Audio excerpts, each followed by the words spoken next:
right, boys and girls, now we're at the point where we've let our paints dry, and you're gonna have to let this dry completely. I'm gonna give you a third day too. So this should probably be day 3. So we're gonna go back and we're going to add details. Now we've done this before with the Mariah Elizabeth project, where we've come back and add details using other medium. Told you this is a mixed medium. So day 1, we drew out our little park. And today we are going to add some little details. And we're going to do this. We have a variety of colors in our color pencils. I do like the color pencils because of the amount of colors that we have to use. They also travel well. There's a lot of things about color pencils that I do like. And then you can also use, if you need to put down a large amount of color or you want a different texture, you can use crayons. Mine are just gently used. So I'm going to start looking at these and thinking about what kinds of colors, and you'll definitely need, if you're using your colored pencils, you're gonna need this. This is your sharpener. So I'm going to start looking at these and I'm going to start thinking about, well, where do I want to add extra color? So one place I would want to do is, I'm thinking about, well, if the light's coming down, the darkest part of my podium is going to be here. Now we're going to use found objects for our sculptures. So anything that you find around the house. But for today, we're going to work on adding the details.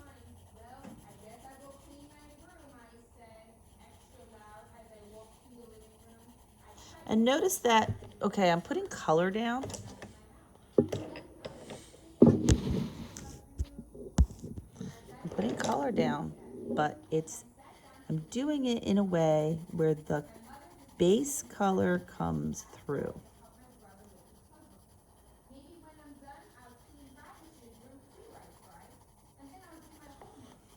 Now I'll put a little bit of dark color here. And you're probably wondering, why are you doing this, Miss M? Why not? And then I'm going to add some more dark color. What should I add? You could use black, but I'm going to use this violet.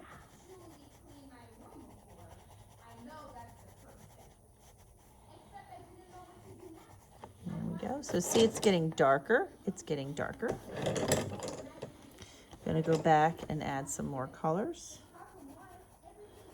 Take your time.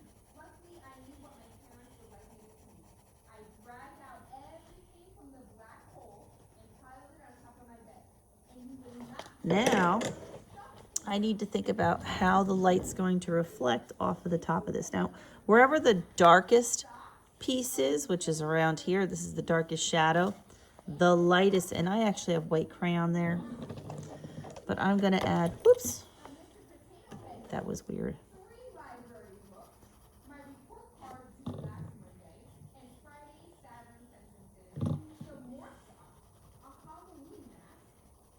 I'm just taking my time as I'm adding more color. Now, using perspective and using some shading techniques, I am giving the illusion, because remember, this is still flat, the illusion of form. I'm going to do the same thing over here. I'm going to take my time doing this.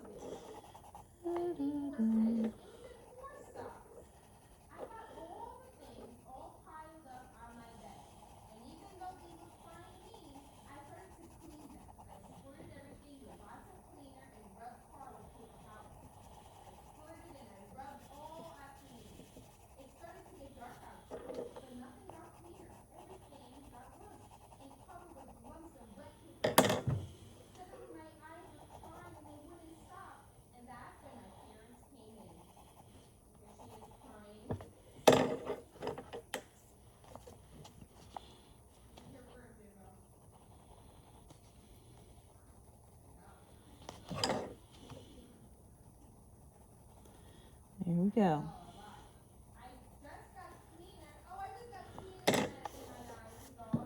So now I want to think about, well, what do I want to do over here and up here? Well, I want to add some texture to my tree.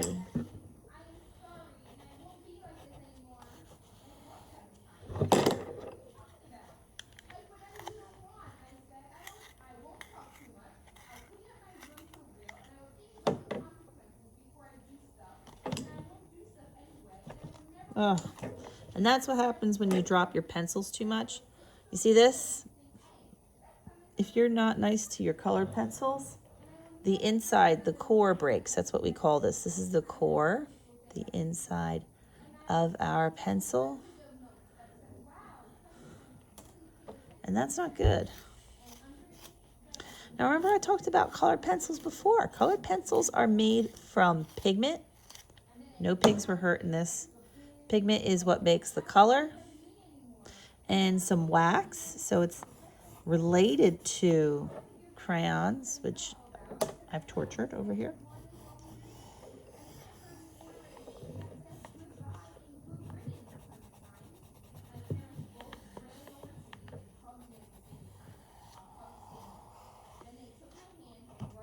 I did it again.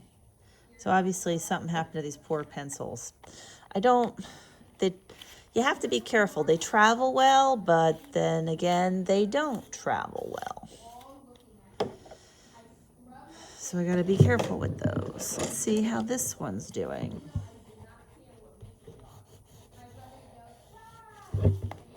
So now, notice that I'm adding different, now think about trees that you've seen. I have trees in my neighborhood that look like they have wrinkly, rough bark. Some trees have smooth bark. So I'm creating a texture on this tree using my colored pencils. I could even add, you could add some gray and black. You could even add some shades of green or other colors to kind of, there we go. So now it's starting to actually look like this tree has a crazy texture on it.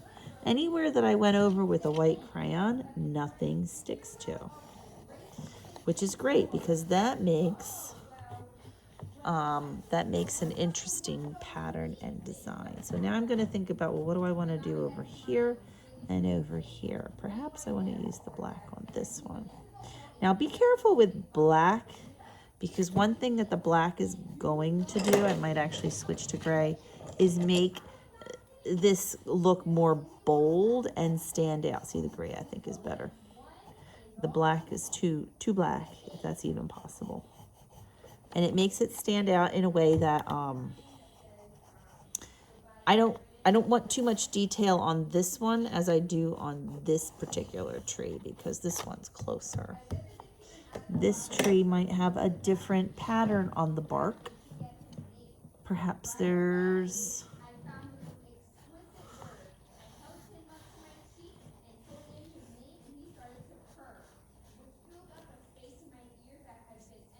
and then let's do down here. And let's go ahead and take some of this. So this time of year, I'm not happening yet, but it's going to. In the next couple weeks, the trees are going to bud. And they have these awesome colors. Some of them are white, some of them are purples and pinks and all kinds of beautifulness, yellows. Oh, it's gorgeous.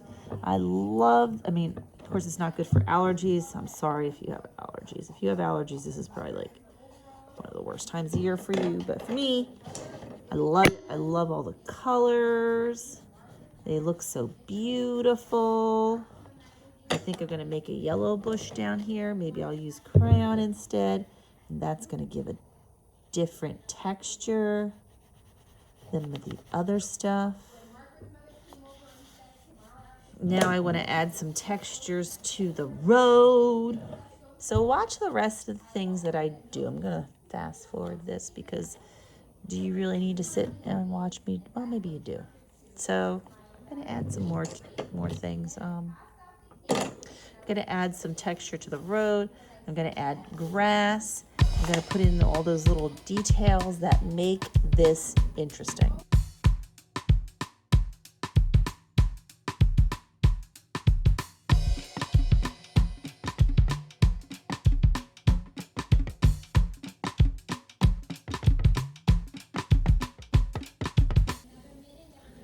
So here we go. This is my background. So you'll notice that I took some time. I put some rocks.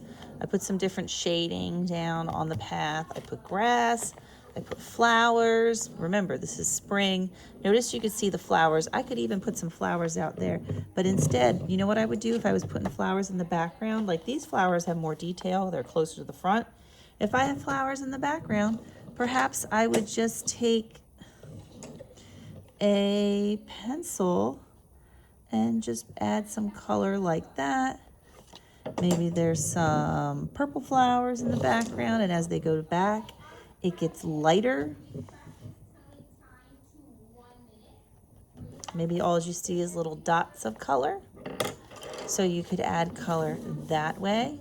I didn't really do much to the background here because it's so far away, you can't really tell what it is. So now we need to find things for using as our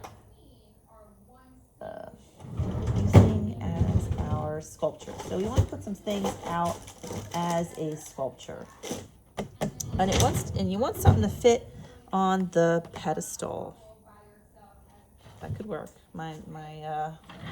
That could work. So I'm going to take some time and I'm going to look around, and it's a found object type of project. That means you're going to look around your house and you're going to find something that might work. Like I'm looking around now. I don't know if I like the glue. But you know, I'm in school, so I have all kinds of weird school stuff. Because that's what Miss M has, is a bunch of school stuff. But if I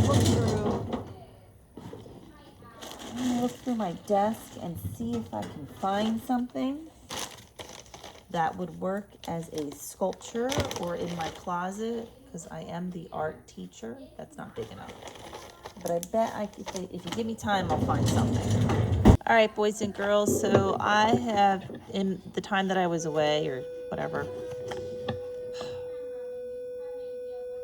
really, the time that I was away, I put away my crayons, put away my colored pencils, so they're all back in the box. I counted them all, and I went around my room, and I found some items that might work as sculpture. So if you've ever been to a place like Grounds for Sculpture, they'll often have pictures of things, or not pictures, they'll often have sculptures of things that you see every day. So you could use scissors and glue. Glue would also work. This could be interesting. And we're going to put our found objects. Doesn't look right there, so you're gonna lay them down. I also found I have these. Now these I didn't make, I bought them at the dollar store, and I use them for like little clay projects. Now, this is what you're gonna do. You're gonna set up whatever you want to use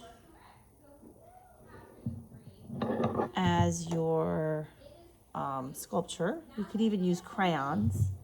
Like if you had a nice crayon, even if you didn't have a nice one, but let's say I did, and I wanted to make, maybe I'll put the fish here, and I'll put crayon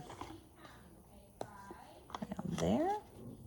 You could use a crayon as a sculpture. I wouldn't use one that I did the other way. Perhaps I'd use a brand new crayon, and I put that there. I think I want to use these two though, so I'm going to use these two. These are my sculptures because they kind of work out well. You're going to take a photograph of this. And I want to make a sculpture garden walk. So I want to take all of these pictures so it looks like we're walking through a landscape. And you are going to put them into the file that I made for this. And your picture will be on our sculpture garden walk for the class.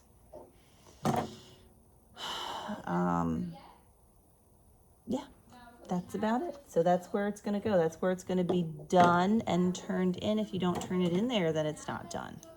Does that make sense? With your found objects, you could use little toys. You could use whatever you want that fits there that kind of looks like it would be pretty awesome. All right?